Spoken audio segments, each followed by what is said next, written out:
એની સાથેના ફોટો મારા એકના નથી. અનેક નેતાઓ હોય, આપની પાર્ટીના સ્ટેજ ઉપર એ બેઠેલો છે. એ કોઈ પક્ષનો નથી. પહેલી વાત તો એ છે, કોઈ પક્ષનો નથી.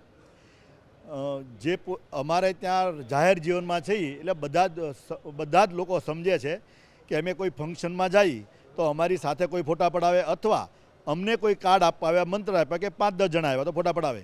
પરંતુ ગુનેગાર જ્યારે ગુનો કરે છે ત્યારે એ ગુનેગાર જ હોય છે, એ કોઈ સમાજનો હોતો નથી.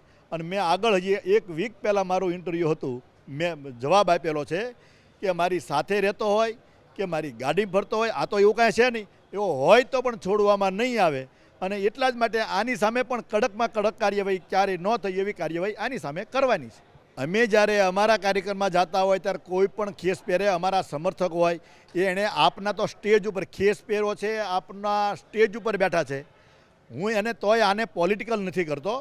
જે કોઈ વ્યક્તિ હોય એ કોઈ પણ જગ્યાએ કોઈ પણ ભાજપનો ખેસ પહેરે, પણ પહેર્યા પછી જો ગુનો કરતો હોય તો એને ભારતીય જનતા પાર્ટીની સરકાર, આ પોલીસ એને છોડવા નથી માગતી. આટલું સ્પષ્ટ છે.